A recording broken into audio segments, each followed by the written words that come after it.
Hello guys, welcome back to our channel simplified study official. तो guys, आज की इस वीडियो में हम कंटिन्यू करने वाले हैं हमारी सीरीज बीकॉम फर्स्ट सेम की प्रिंसिपल ऑफ फाइनेंशियल अकाउंटिंग की बुक से chapter financial statements nature and preparation.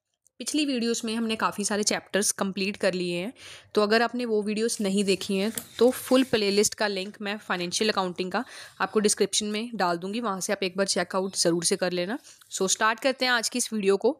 सबसे पहले फाइनेंशियल स्टेटमेंट। बेसिकली इसमें हम फाइनेंशियल स्टेटमेंट्स बनाएंगे, ठीक है। इसमें प्रैक्टिकल पोर्शन भी है एंड थ्योरी पोर्शन भी है, ठीक है। तो जो इंपॉर्टेंट क्वेश्चंस हैं वो भी मैं आपको एंड में, जैसे आपका सिलेबस कंप्लीट होगा, वो बताऊंगी। एंड ऑनलाइन क्लासेस जो हैं, बैचेस, वो भी स्टार्ट हो गई हैं। उसमें इनरोल करने के लिए आप कमेंट कर सकते हैं। तो स्टार्ट करते हैं। तो गाइस, जैसे हम जर्नल बनाते हैं, उसके बाद लेजर अकाउंट्स बनाते हैं। At the end of year जो हम लेजर अकाउंट में जो बैलेंसेज होते हैं ना, उसको हम फाइनेंशियल स्टेटमेंट्स के थ्रू क्या करते हैं, प्रेजेंट करते हैं, ठीक है। अब जो ये स्टेटमेंट को हम लेजर अकाउंट से बैलेंसेस को देख के फाइनेंशियल स्टेटमेंट्स बना रहे हैं, इसे हम फाइनेंशियल स्टेटमेंट्स कहते हैं, ठीक है। एंड ये accounting period, after accounting period जब खत्म होता है, हमारा जो एक साल कंप्लीट होता है, उसके बाद ये हमें बताता है कि पिछले साल में जो ये पर्टिकुलरली फाइनेंशियल ईयर है उसमें हमारे कितने एक्सपेंसेस थे, क्या हमारी इनकम रही, क्या एसेट्स हैं, क्या लाइबिलिटी है, सारी चीज़ें का हमें एक ओवरव्यू देता है। यानी कि फाइनेंशियल पोजीशन जो है एक बिजनेस की, उसके बारे में हमें फाइनेंशियल स्टेटमेंट्स बताती हैं। फाइनेंशियल स्टेटमेंट्स हमारी हेल्प करती हैं जिससे हम करेक्ट प्रॉफिट को मेज़र कर पाएँ एंड फाइनेंशियल पोजीशन जो है बिजनेस एंटिटी को, वो हम देख पाएँ, पिछले साल से कंपेयर कर पाएँ, और साथ ही साथ किसी और कंपनी या बिजनेस के साथ भी कंपैरिजन ईजिली कर पाएँ। नेक्स्ट गाइज हमारी आ जाती है डेफिनेशन ऑफ फाइनेंशियल स्टेटमेंट्स। तो फाइनेंशियल स्टेटमेंट्स, देखो यहाँ पे दो डेफिनेशंस हैं, जो उनसी मर्जी कर सकते हो, ठीक है। एक डेफिनेशन जरूर से करके जाना अगर इसका आपको थ्योरी का क्वेश्चन आएगा। वैसे इस चैप्टर में से आपका प्रैक्टिकल का क्वेश्चन भी बनता है, ठीक है, जो मैं आगे आपको करवाऊंगी। बट कई बारी नहीं पता यूनिवर्सिटी का, कई बारी जिस चैप्टर में से पिछले सालों में प्रैक्टिकल क्वेश्चन आते हैं उसका थ्योरी का क्वेश्चन भी आ जाता है, तो हमें कोई भी टॉपिक जो है वो नहीं छोड़ के जाना, रिस्क नहीं लेना है। तो फाइनेंशियल स्टेटमेंट्स का क्या मतलब है? फाइनेंशियल स्टेटमेंट हमें समरी प्रोवाइड करते हैं अकाउंट्स की, एक बिजनेस एंटरप्राइज की।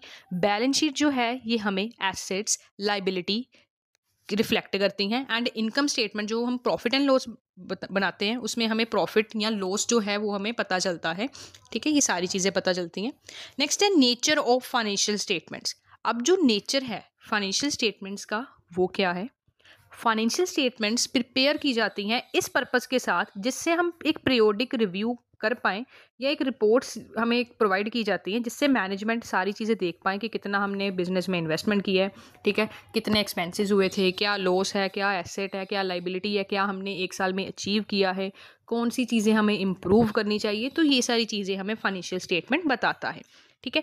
अब फाइनेंशियल स्टेटमेंट जो है क्या नेचर है? पहला, ये रिपोर्ट्स या एक समराइज हमें रिव्यू देता है बिजनेस की परफॉर्मेंस, अचीवमेंट एंड वीकनेस के रिगार्डिंग। एंड ये जो है प्रिपेयर किया जाता है at the end of accounting period.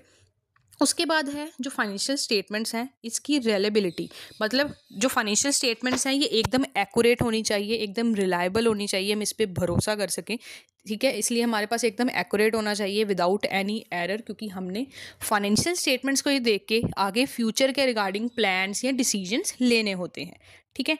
And जो फाइनेंशियल स्टेटमेंट्स में हम फिगर्स, डाटा, या फिर कह सकते हो जो भी फिगर्स को हम लेते हैं, वो एकदम हमारे क्या होने चाहिए, ये हमारे रिकॉर्डेड फैक्ट पे बेस्ड होते हैं। मतलब अगर मान लो हमारे एसेट 10 लाख के हैं तो वो 10 लाख के ही शो होने चाहिए, ठीक है, आगे पीछे नहीं होने चाहिए, एकदम रिकॉर्डेड फैक्ट्स होते हैं, एकदम एक्यूरेट होने चाहिए। एंड ये जो स्टेटमेंट्स हैं ये प्रिपेयर की जाती हैं as per accounting concept and conventions. ये स्टेटमेंट जो है ये इन्फ्लुएंस्ड होती हैं बाय पर्सनल जजमेंट, जो भी अकाउंटेंट है, ठीक है, उसकी जो पर्सनल जजमेंट है उस पर भी ये बेस्ड होती हैं। वो क्या अप्रोच यूज़ कर रहा है, कौन से मेथड्स यूज़ कर रहा है, उस पर भी ये क्या होता है, डिपेंड होता है। नेक्स्ट है attributes of financial statements. Financial statements में कुछ फॉलोइंग एट्रीब्यूट्स होने चाहिए, जैसे रेलेवेंस। फाइनेंशियल स्टेटमेंट प्रिपेयर किया जाता है, ठीक है, should be relevant for the purpose they suppose to serve. अब फाइनेंशियल स्टेटमेंट्स का मेन काम क्या है? एक बिजनेस की फाइनेंशियल हेल्थ के बारे में बताना, फाइनेंशियल स्टेट के बारे में बताना। तो ये अच्छे तरीके से हमें जिस पर्पस के लिए हमने फाइनेंशियल स्टेटमेंट्स प्रिपेयर की है ना, वो हमें शो करनी चाहिए। इसमें सारे मटेरियल इन्फॉर्मेशन, रेलेवेंट इन्फॉर्मेशन होनी चाहिए एंड उसको अच्छे तरीके से हमने डिस्क्लोज किया होना चाहिए। नेक्स्ट है accuracy and freedom from biasness. ठीक है, इसमें फाइनेंशियल स्टेटमेंट जो है ये एक्यूरेटली प्रिपेयर होने चाहिए। ठीक है, इसमें एकदम फुल एंड करेक्ट आइडिया हमें पता चलना चाहिए, क्या प्रोग्रेस है, क्या पोजीशन है, ठीक है, एक बिजनेस की। अगर इनकरेक्ट फाइनेंशियल स्टेटमेंट्स होंगी तो उसके कारण लीगल कॉन्सिक्वेंसी, ठीक है, जो हमारे ऑब्जेक्टिव्स हैं वो उसको हम अचीव नहीं कर पाएंगे, क्योंकि हम गलत प्लान बनाएंगे, गलत तरीके से आगे चलेंगे। ठीक है, नेक्स्ट है कंपेरेबिलिटी। अब फाइनेंशियल स्टेटमेंट्स का मेन हमारा कह सकते हो एक बड़ा एडवांटेज है कि हम कंपेयर कर सकते हैं। ठीक है, पिछले साल की फाइनेंशियल स्टेटमेंट्स को इस साल के फाइनेंशियल स्टेटमेंट्स के साथ कंपेयर करेंगे, हमें पता चलेगा पिछले साल हमारा कितना प्रॉफिट था, दोनों का डिफरेंस निकालेंगे, हमें पता चलेगा कि हमारा प्रॉफिट इंक्रीज हुआ है, डिक्रीज हुआ है। अगर डिक्रीज हो रहा है तो क्या कारण है, इंक्रीज हो रहा है तो क्या कारण है, उस कारण को हमें और अच्छे से उस पर काम करना चाहिए, है ना। नेक्स्ट है एनालिटिकल प्रेजेंटेशन। अब जो फाइनेंशियल स्टेटमेंट्स हैं वो अच्छे तरीके से प्रेजेंट होने चाहिए, एकदम एनालिटिकल एंड क्लासिफाइड फॉर्म में, सो दैट ये एक मीनिंगफुल एनालाइज हमें प्रोवाइड कर सके, जिससे हम क्या कर सके, जो भी हमारे पास रिजल्ट्स आए हैं इन स्टेटमेंट्स के थ्रू, वो हमें हमारी परफॉर्मेंसेस के बारे में बताएं। जो वेस्टफुल एक्टिविटीज़ हैं उसे हम क्या कर सकें, जो नॉन वैल्यू एडिड एक्टिविटीज़ होती हैं उसको हम एलिमिनेट कर सकें, जिससे हमारे रिसोर्सेज भी बचेंगे एंड हमारा कह सकते हो वो जो रिसोर्सेज हैं वो अच्छी जगह यूज़ होंगे, जिससे हमें क्या होगा, वैल्यू मिलेगी। नेक्स्ट है प्रॉम्प्टनेस। फाइनेंशियल स्टेटमेंट जो हैं ये प्रिपेयर किए जाते हैं at the end of accounting period. ठीक है, एकदम डिले इसमें नहीं होना चाहिए, कोई भी इसमें डिफ़िकल्टी वगैरह नहीं होनी चाहिए, एकदम रिजल्ट्स ये एकदम अच्छे तरीके से हमें डिस्क्लोज करें, मतलब इसमें डिले नहीं होना चाहिए, एकदम टाइम टू टाइम हमें फाइनेंशियल स्टेटमेंट्स बनानी है। नेक्स्ट है generally accepted principal. Financial statements जो हैं जो हम प्रिपेयर कर रहे हैं, इसमें जैसे मैंने आपको फर्स्ट चैप्टर में जनरली एक्सेप्टेड प्रिंसिपल्स ये सारे पढ़ाए थे, अकाउंटिंग प्रिंसिपल्स पढ़ाए थे, उनके अकॉर्डिंग ही फाइनेंशियल स्टेटमेंट्स प्रिपेयर होने चाहिए, क्योंकि अगर हम इन अकाउंटिंग प्रिंसिपल्स को यूज़ करेंगे तो फाइनेंशियल स्टेटमेंट की जो एक्सेप्टेबिलिटी है वो क्या होगी, वाइडर होगी। नेक्स्ट है कंसिस्टेंसी। फाइनेंशियल स्टेटमेंट जो हैं ये प्रिपेयर होने चाहिए कंसिस्टेंट बेसिस पे। ठीक है, रूल्स, प्रोसीजर, प्रिंसिपल्स, ये हम एक ऐसा नहीं है कि पिछले साल हमने रूल्स प्रोसीजर जो है वो कोई अलग यूज़ किए थे, इस साल अलग कर लिए। ऐसा नहीं है कि जो मैंने पिछले साल रूल्स, प्रोसीजर, प्रिंसिपल्स फॉलो किए थे उसी को मैंने इस साल आगे फॉलो करना है। ठीक है, अगर मैं चेंज करूँगी तो अलग मेथड से मेरा अलग प्रॉफिट आएगा, ऐसा नहीं करना, एक ही मेथड लेके चलना है। नेक्स्ट है ऑथेंटिसिटी। फाइनेंशियल स्टेटमेंट्स हैं ये ऑथेंटिकली प्रेजेंटेड होने चाहिए। ठीक है, मतलब जो ऑडिटर है, देखो जैसे हम अपनी फाइनेंशियल स्टेटमेंट्स बना ली, उसके बाद में एक पर्सन होता है ऑडिटर, वो सारी फाइनेंशियल स्टेटमेंट्स को क्या करता है, एनालाइज करता है, चेक करता है, वेरीफाई करता है, ताकि वो फाइनेंशियल स्टेटमेंट्स हैं वो एरर फ्री हो सके। ठीक है, जिससे एरर्स कम होंगे, अगर एरर कोई होगा भी तो ऑडिटर हमें बताएगा कि किस तरीके से हमें इसको करेक्ट करना है। नेक्स्ट है कॉम्प्लाइज विद लॉ।